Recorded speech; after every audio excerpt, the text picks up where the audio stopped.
Welcome to another episode of the Conversations for Financial Professionals, a podcast where we are shaping the next generation of financial advice. And today I have with me Deanda Wilson. Deanda, you are a financial planning analyst in the Philly area. Prior to joining the firm you're with now, you are a portfolio management specialist at the U.S. Department of Housing and Urban Development, a mouthful. We just call them HUD. You've earned a Bachelor of Business Administration from FAMU, Go Rattlers, and your Master of City Planning from the University of Pennsylvania. Probably most relevant to this audience, though, is the fact that you passed the CFP exam in November 2020, and you're currently working towards the experience requirement to use the CFP marks as a career changer. And outside of work, you are a garden enthusiast. So we're going to make sure we talk about those dahlias in your garden. Welcome to the podcast. Thank you so much.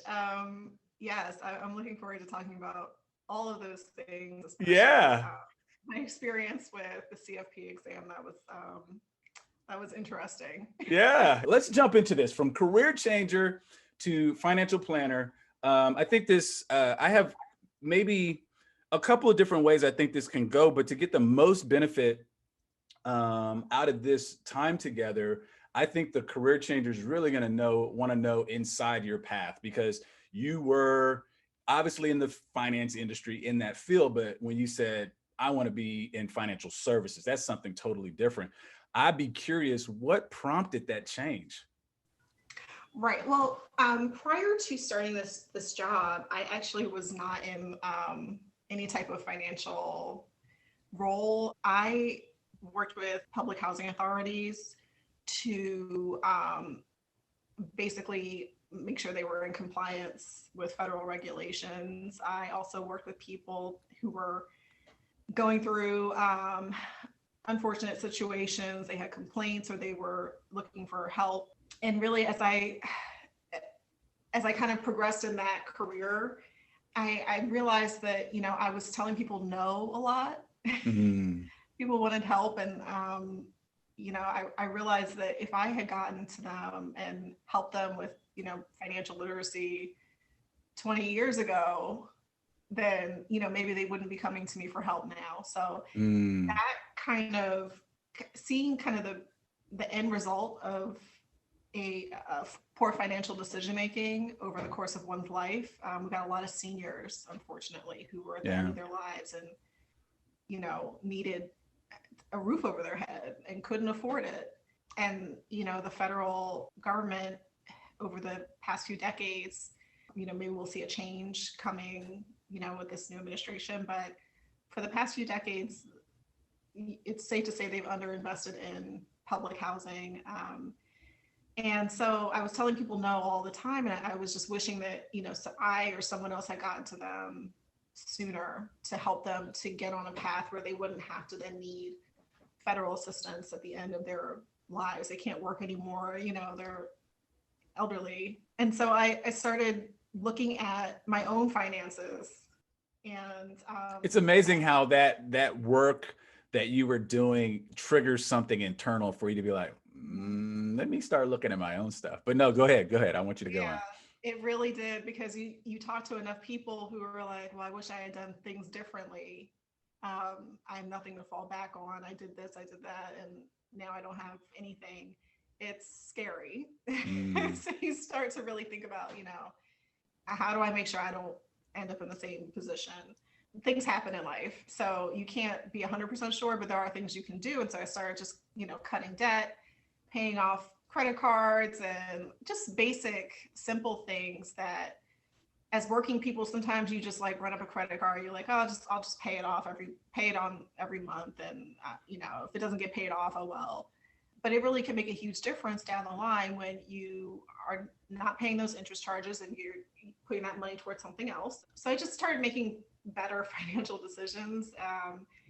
And it put me on a path where I felt like I was more secure in terms of, if I wanted to stay at my job, I could stay at my job and be fine. But if I also wanted to look around and do something else, I could also do that. So it was after my daughter got older, she's now about to go to high school, I realized, it's maybe time for me to think about what's next. Once she's in high school or out of high school, which is only going to be in a few years, life opens up, you don't have Yeah. kids home Yeah. anymore. You can do a lot.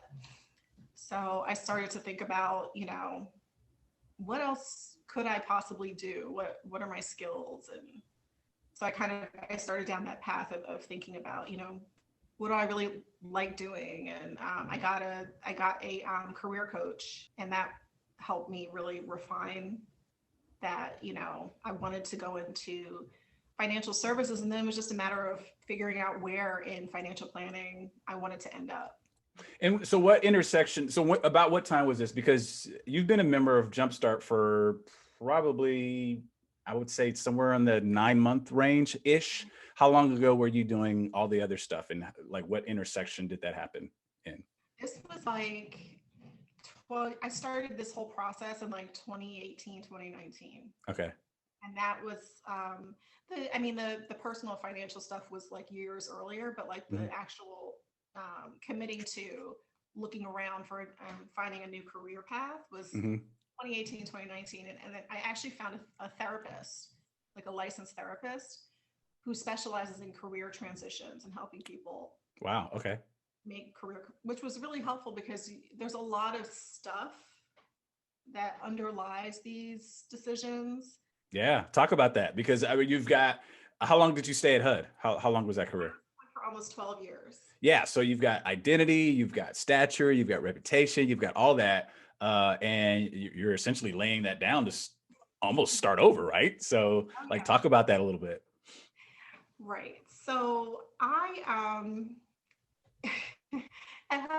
I was just a staff person, but I had been there for a really long time.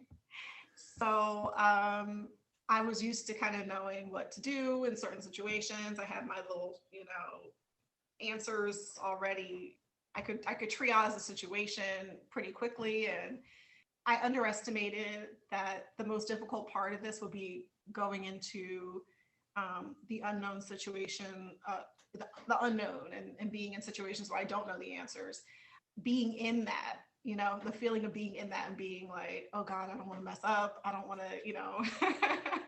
I'm dealing with like large amounts of money now. I don't want to make a mistake. And okay, so wait, before you get into that, because I want to get into that, but so you're working with this licensed therapist on specifically career changes, if I'm not mistaken, and you're already projecting into, okay, when I get into this job, I don't want to mess up anybody's money. But no, talk about before you even left. Like, am I doing the right thing? Like, do I have enough money saved? All that kind of stuff. Yeah, I think anyone can. Yeah, it definitely was a lot of second guessing, a lot of doubt and fear of, am I going to be able to handle the pay cut? What is that actually going to feel like and look like? And you never really know until you just take the leap. And so because of some of the financial foundation that I had laid, it wasn't as difficult for me. I knew my baseline, what I needed to survive. So I didn't have to really, as long as I met that number, I knew I would be okay. So it was just a matter. But it's important to know that number. I think you bring up a good point, and I don't want to gloss over this. Is you said you knew your baseline, and because of the financial, decisions you made earlier on in your career and in your life, you were able to feel a little bit more confident and comfortable with the fact that I know that I may not get to where I was when I left my previous job, in the next 2 or 3 years, but I have savings, or I've kind of, lessened my expenses, or both, whatever that is. And I think that's a very important thing for career changers to consider, especially when there's people economically dependent upon you. And that's the other thing. It was kind of a dual, a two-sided thing. So on the one hand, I wanted my daughter to see that it is possible to follow your dreams, and especially because she's older and she understands, that what's happening, that I'm changing careers, I'm making sacrifices, and we are, I was able to find something that it was enough that we didn't really have to fundamentally change much, but no, I love that you brought her in. You yeah. One of the things I talk about in Jumpstart is to those that you love and those that are, significant others, children, whatever. It's important to share the decision with them and get them to come along with you. Like it's good to have that accountability and everybody know what's going on, because it makes it so much easier from a support system. Would you agree? I absolutely agree. There were a lot of people who, not so much that I wouldn't say I involved them in the decision, but it would, my support system, my parents, my friends, there were a lot of questions about, how was this going to, how would I make it work, and would I be okay? Would my daughter be okay? It was important for me to be able to say, yes, I'll be okay. So getting to drilling down and knowing my numbers, what it would take for me to pay my bills every month and take care of my obligations was critical, and that helped to let people know. And also I think that they saw that I was invested and committed in this. I was getting professional help with this. I was going to events, I was networking, I was preparing for this transition and doing everything I could to prepare. So it definitely with my daughter, a team effort. You have to go hang out with grandma and grandpa tonight because I'm going to this networking event.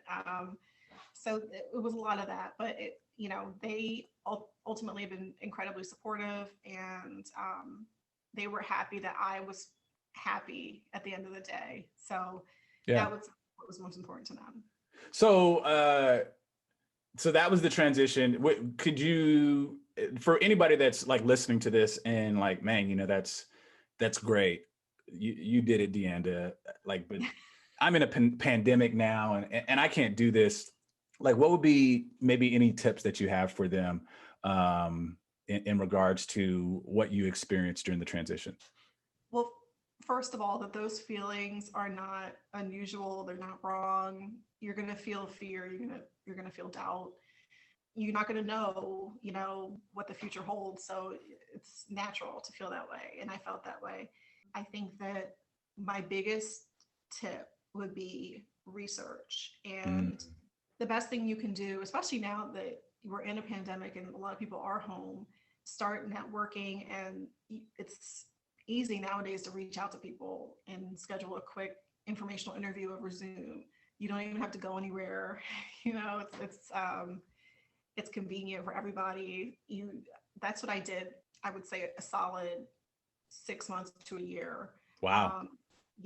Of reaching out to people, asking for informational interviews, asking them to refer me to other people that could also talk to me about what they do. And so the more research you do, the more you will not only refine your goal, but the more you will get a feel for whether this is right for you. So I have to say, talking to people in this industry, the amount of positivity, every conversation, I just felt more and more sure that this not only was the right field for me, but they were just so overwhelmingly enthusiastic about the outlook for women, for Black women in particular, women of color, people of color. As a person of color coming into a overwhelmingly white industry. You can say it, stale, pale, and male. I say it all the time. Exactly. And, you're in predominantly white spaces, whereas previously, I worked with a lot of people of color working for the federal government.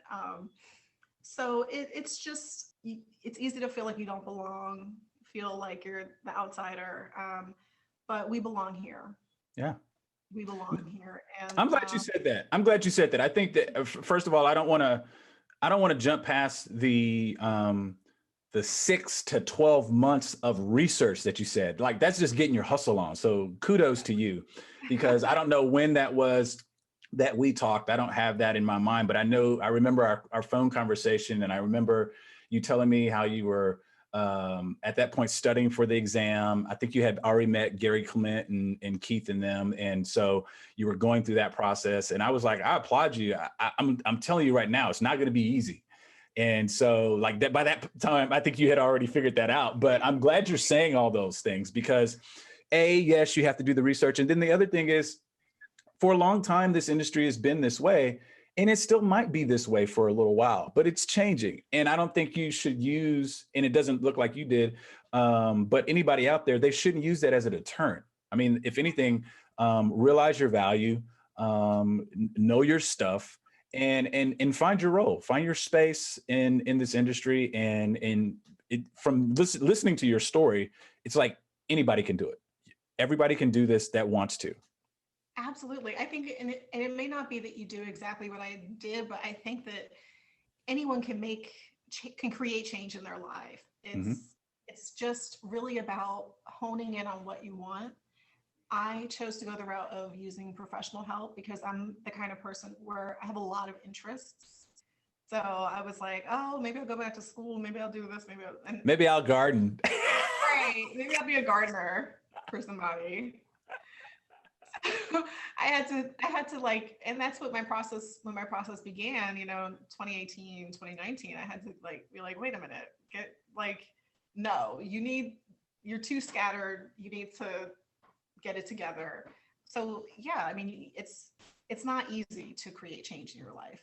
A lot of times people will tell you to your face that they don't think you belong in this, in this type of job you want. Move on, move to the next person, keep talking to people, keep researching, keep reading, keep, watching YouTube videos, join the Jumpstart community. Watching YouTube videos, that's a slight plug. I appreciate that. Keep learning about what you want to do. And whether it's, you want to go into nursing, you want to go into, you want to become an engineer, you want to, whatever you want to do. Yeah. Even though you're, over 40, I'm over 40, and that's a whole nother level of scary. Yeah. Talk about that. Yeah, that's true. So a lot of people still think that, the good government job is the be all end all. And if you're crazy to walk away from, the benefits and the pension and all that stuff. That's real nice, but I wasn't happy there. I wanted to do something else, and I still have a lot of working life left. Yeah.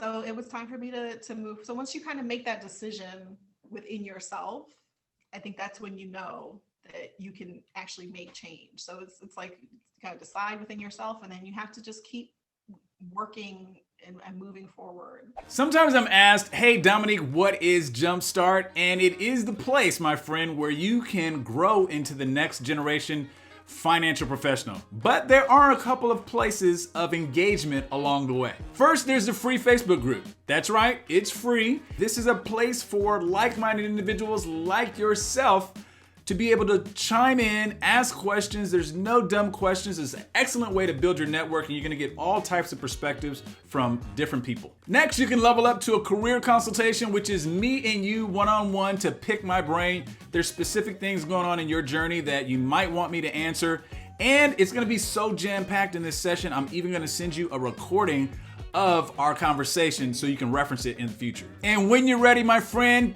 ready to make that leap, the professional development program is for you. This is 2 decades of my experience that you get to leverage in a step-by-step program format that allows you to take the things that you need, pause, start again. You get to do it with a cohort, so there's other people in there. You get to share along with their journeys, and this is all designed to help you make the leap. At the end of this program, you will be equipped to find the career in financial services that is right for you. For information on any of these programs or offerings, make sure you send me an email at hello@jumpstartcoachinglab.com. Let's get back to the conversation. Yeah. Yeah. No, I love that you said that. Thank you for sharing that. I think those are golden nuggets for anybody that is considering this change. I want to talk about two things before we talk about your new role in the new digs, because I know people want to hear about that after hearing this part of your story so far. Talk about why CFP, and then maybe also any books that you read related to this path that kind of helped out. Okay, well, first, why CFP? So I knew that I wanted to be in a space where I was able to provide the most value. And to me, that meant that I had expertise. It meant that I was part of a group where the standards were high and where I would have the foundation to then bring value to my client. And so I chose to go the CFP route as opposed to, a coach or a counselor, because I knew I wanted to work in a space where I was not so much about the wealth amount of the client. It's not, about the AUM of the firm. It was really about, I wanted to learn planning as opposed to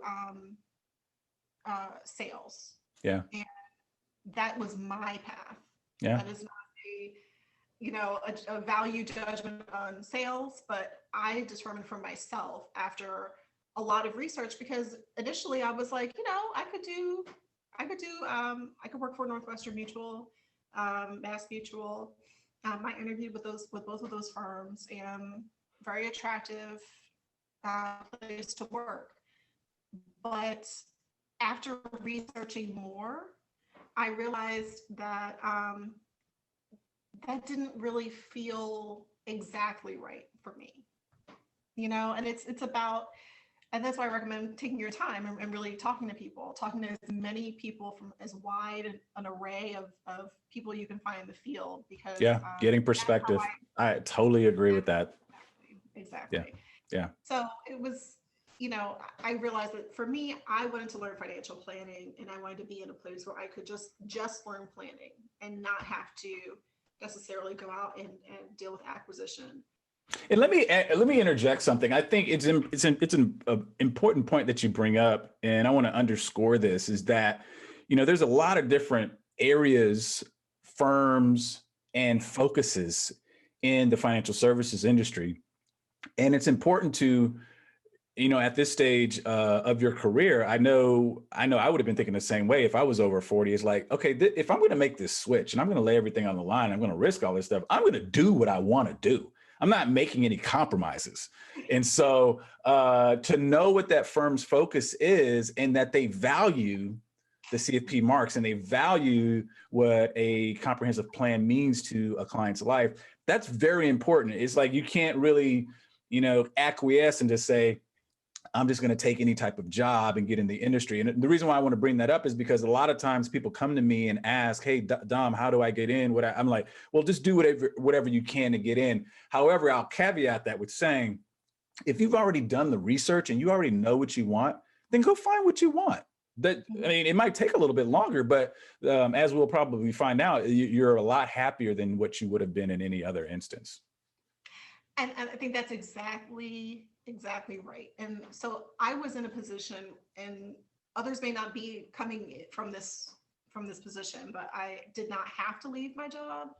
I chose to leave. And so I said, if I'm making this choice, then I want to maximize my first opportunity in the field.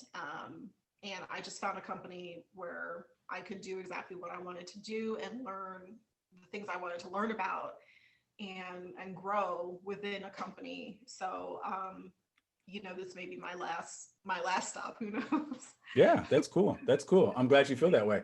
So what did you have anything that stood out from a reading perspective? People always ask me, like, what books do you recommend? So like, I would be curious what was on your bookshelf or your nightstand while you were going through this process. You know what? To learn about the industry, I did not consult any books. But what I will recommend, one book I will recommend, is The Strengths Finder. Mm. That was essential to me in figuring out what direction I wanted to go in, because I was all over the place. And figuring out what your strengths are. Mm-hmm. That's top 5. Yeah.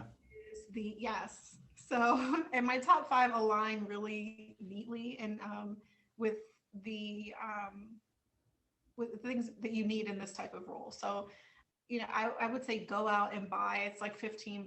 Buy the Strengths Finder. Take the online quiz. Yeah. It's totally worth it, and it gives you really great insight into what types of jobs should you really be going. And the whole idea is you're going to be best at what you're already strong at. It's better for you to hone your strengths and build your strengths than it is for you to try to shore up your weaknesses constantly. You'll be constantly like struggling to shore up your weaknesses.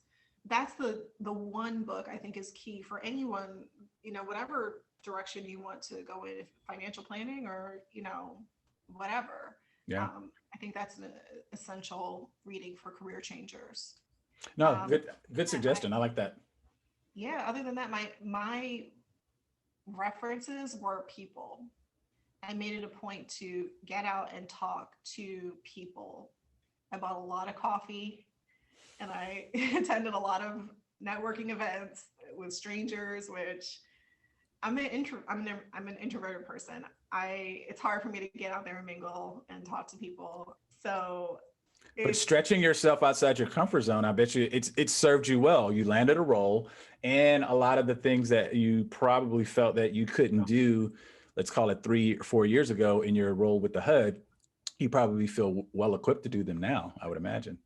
Definitely. And so it's been a huge learning curve, and going from a job where there wasn't really much financial analysis taking place to a job where it's all about Excel and Let's talk about that. Let's talk about your new role. How's that going? It's going okay. I will be very honest. It's difficult to learn new things. It's a struggle to learn new things. I am constantly, taking notes and trying to grow professionally in this role. I'm taking classes outside of this to try and shore up my areas of opportunity with Excel. Yeah.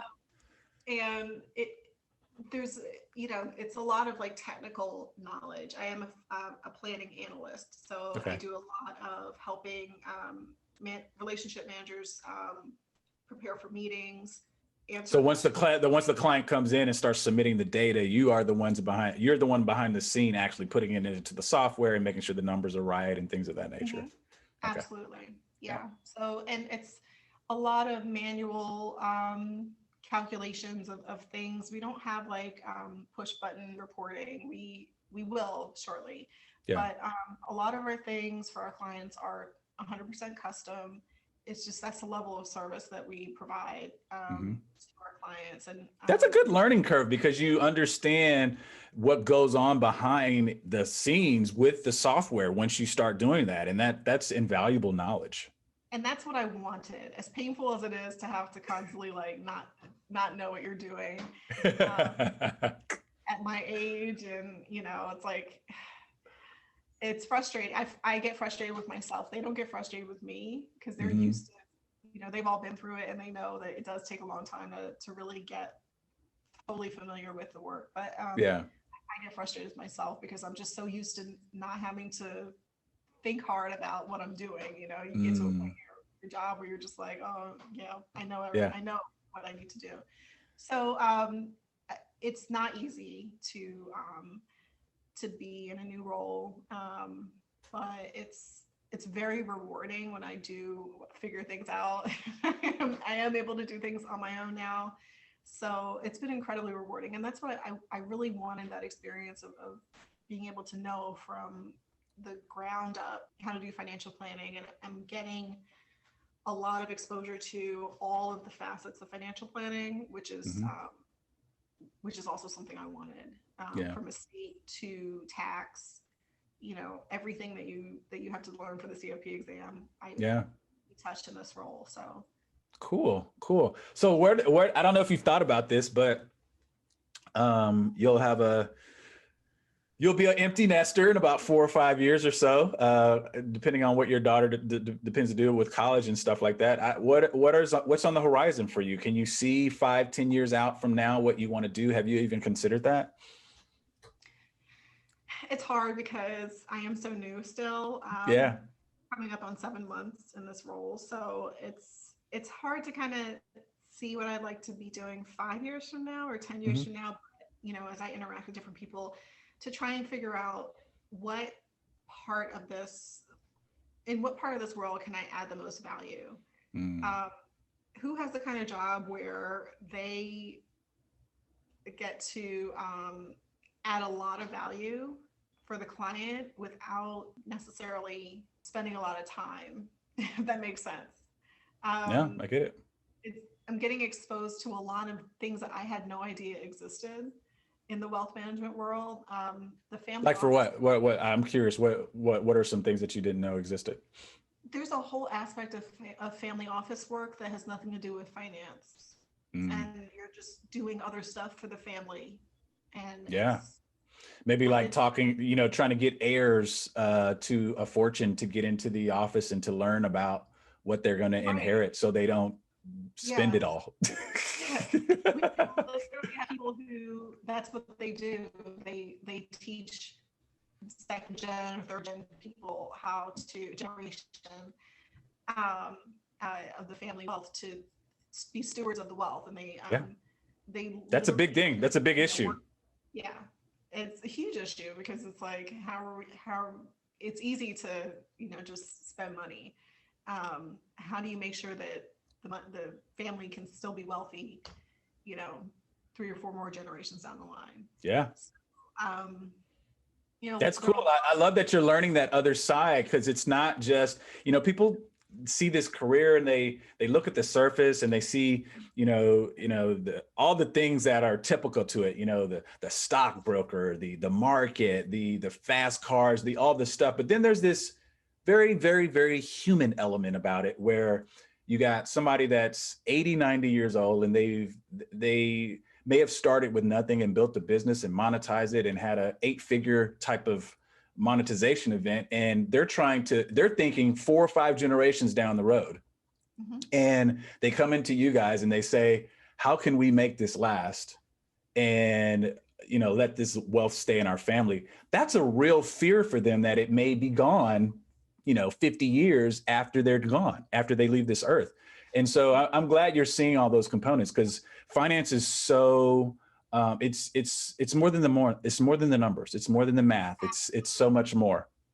That's why I really love where I am and appreciate being in this role, because you do get to see a lot of the human element. We work with, a few families, and it's a multifamily office.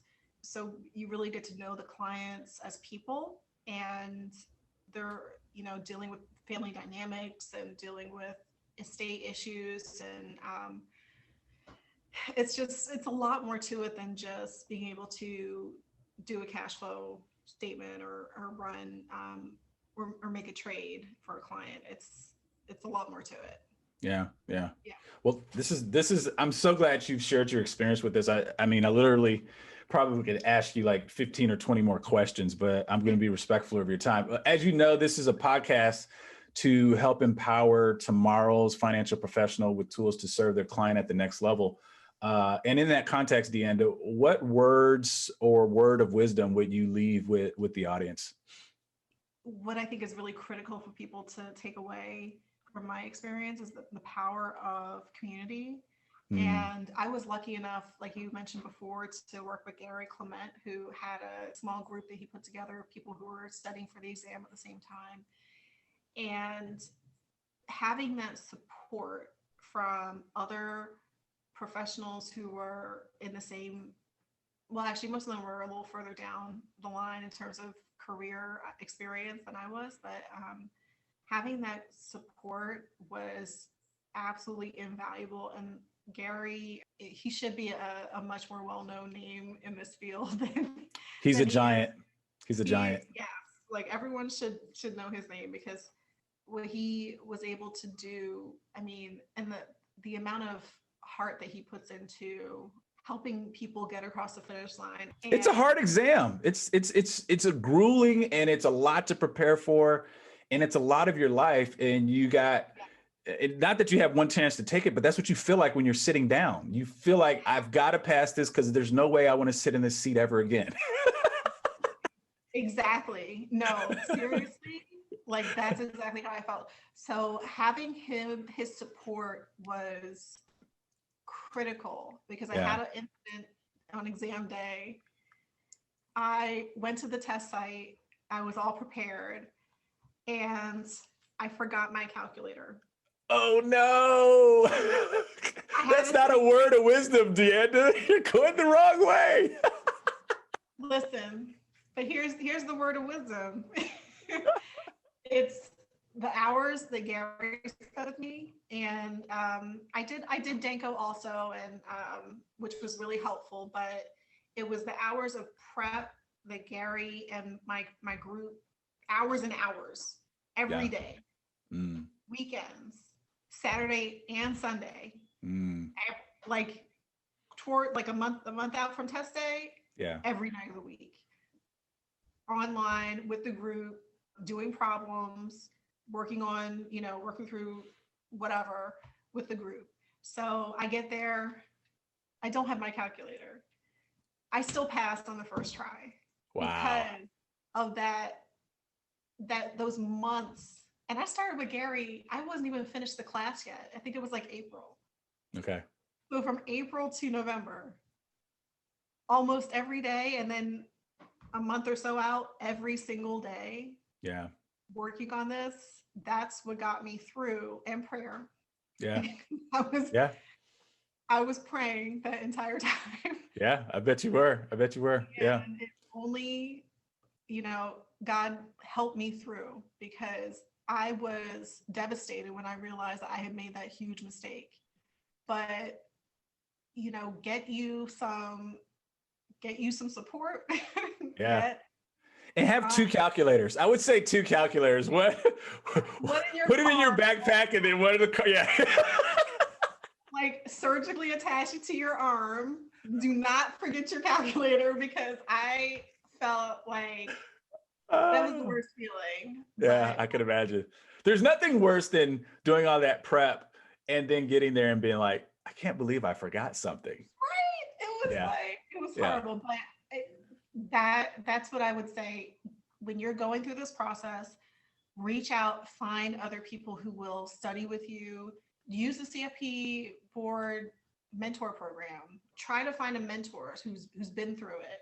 I'm hoping to soon, once I get my marks, probably in a year and a half, to become a mentor and help others get through this ordeal because it's good for you. Yeah. I'm hearing accountability and support is as one of those things that you can't do this alone. Excuse me. There's no reason to do it alone because there are a lot of people that are willing to help. So no, I definitely appreciate you for sharing your story on Conversations for Financial Professionals, from career changer to financial planner. Deanda Wilson, thank you for being with us. Thank you so much. All right. Talk to you soon.